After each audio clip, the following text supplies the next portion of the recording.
말씀 씨앗을 심어요.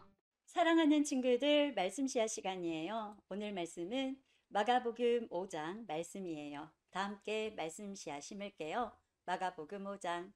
예수님과 제자들이 호수 건너편 거라사 지방으로 갔습니다. 예수님께서 배에서 내리시자 더러운 귀신이 들린 어떤 사람이 무덤에서 나와 예수님을 만났습니다. 이 사람은 무덤 사이에서 살고 있었는데 그 누구도 그를 묶을 수 없었고 쇠사슬로도 묶을 수 없었습니다. 여러 번 쇠고랑과 쇠사슬로 그를 묶어 보았으나 그는 쇠사슬도 끊고 쇠고랑도 부수었습니다. 아무도 그를 당해낼 수 없었습니다. 그는 밤낮으로 무덤과 산을 돌아다니며 소리를 지르고 돌로 자기 몸에 상처를 내곤 하였습니다.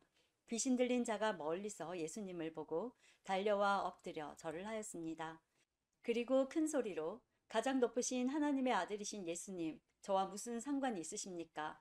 제발 저를 괴롭히지 마십시오 하고 외쳤습니다. 그것은 예수님께서 더러운 귀신아 그 사람에게서 나오너라 하고 그에게 말씀하셨기 때문이었습니다. 예수님께서 그에게 물으셨습니다. 내 이름이 무엇이냐? 그가 대답했습니다. 레기온입니다. 이는 우리의 수가 많기 때문에 붙여진 이름입니다. 그는 예수님께 자신들을 또다시 이 지방에서 쫓아내지 말아달라고 간청하였습니다. 마침 그곳 산허리에서 많은 돼지떼가 먹이를 먹고 있었습니다. 더러운 귀신들이 간청했습니다. 우리를 저 돼지들에게 보내셔서 들어가게 해 주십시오. 예수님께서 그렇게 허락하셨습니다. 더러운 귀신들은 그 사람에게서 나와 돼지떼 속으로 들어갔습니다. 그러자 거의 2,000마리나 되는 돼지떼가 호수 쪽으로 산비탈을 내리달아 맞아 죽었습니다. 돼지를 치던 사람들이 달아나서 읍내와 촌에 있는 사람들에게 이 사실을 알렸습니다. 그래서 사람들이 무슨 일이 일어났는지 보려고 왔습니다. 그들은 예수님께 와서 귀신이 들렸던 사람, 곧 레기온 귀신이 들렸던 사람이 옷을 입고 제정신으로 돌아와 앉아있는 모습을 보고 깜짝 놀랐습니다. 이 일을 목격했던 사람들이 그들에게 귀신 들린 사람에게 어떤 일이 일어났는지에 대하여 그리고 돼지떼에 대하여 말해 주었습니다. 그러자 그들은 예수님께 자기네 지방을 떠나 달라고 요구하기 시작했습니다. 예수님께서 배에 앉으시자 귀신 들렸던 사람도 예수님을 따라가게 해달라고 간청하였습니다. 그러나 예수님께서는 허락하지 않으셨습니다. 예수님께서 내 가족 식구들과 친구들에게로 가거라. 그들에게 주님께서 내게 얼마나 큰 일을 해주셨으며 얼마나 큰 자비를 베풀어 주셨는지 이야기하여라 하고 말씀하셨습니다.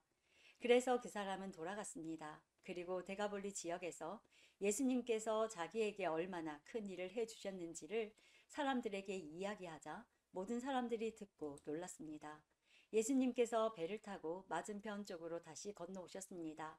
그러자 많은 사람들이 예수님 주위에 몰려들었습니다. 예수님께서 호숫가에 계셨습니다. 야이로라고 이름하는 어떤 회당장이 예수님을 찾아왔습니다. 그는 예수님의 발 앞에 엎드렸습니다. 그리고 예수님께 거듭해서 간청했습니다.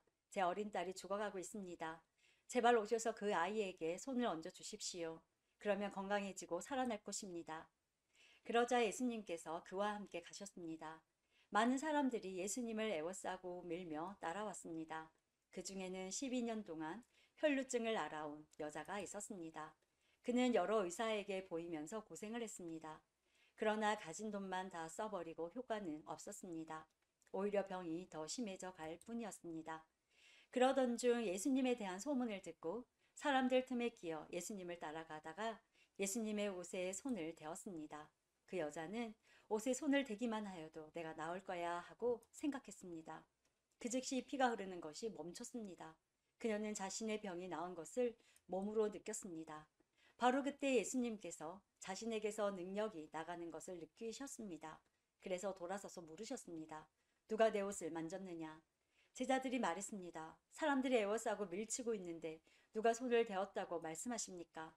그러나 예수님께서는 손을 댄 여자를 찾으려고 둘러보셨습니다. 여자는 자기에게 일어난 일을 알고서 두려워 떨었습니다. 여자는 예수님의 발 앞에 엎드려 절하며 모든 사실을 말씀드렸습니다. 예수님께서 여자에게 따라 내 믿음이 너를 낫게 하였다. 안심하고 가거라. 그리고 건강하게 지내라 하고 말씀하셨습니다. 예수님께서 계속 말씀하고 계실 때 회당장의 집에서 사람이 와 회당장에게 말했습니다. 따님이 죽었습니다. 왜 예수님을 계속 번거롭게 하십니까? 그러나 예수님께서는 이 말을 무시하고 회당장에게 두려워 말고 믿기만 하여라 하고 말씀하셨습니다.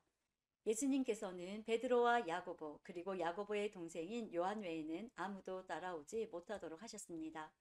그들이 회당장의 집에 도착해 보니 몹시 소란스러웠습니다. 많은 사람들이 크게 소리를 내며 울고 있었습니다. 예수님께서 들어가셔서 사람들에게 어째서 소란을 피우며 울고 있느냐? 이 아이는 죽은 것이 아니라 자는 것이다 라고 말씀하셨습니다. 사람들은 예수님을 비웃었습니다. 예수님께서는 사람들을 모두 내보내시고 아이의 부모와 제자들과 함께 아이가 있는 방으로 들어가셨습니다. 그리고 아이의 손을 붙잡고 달리다굼이라고 말씀하셨는데 이는 번역하면 어린 소녀야 일어나라는 뜻입니다. 그러자 12살 된 소녀는 즉시 일어나 걷기 시작했습니다. 이것을 보고 사람들은 놀랐습니다. 예수님께서 아무에게도 이 일을 알리지 말라고 엄하게 말씀하셨습니다. 그리고 아이에게 먹을 것을 주라고 말씀하셨습니다. 오늘도 말씀 씨앗 모두 잘 심었어요. 우리 내일 또 만나요.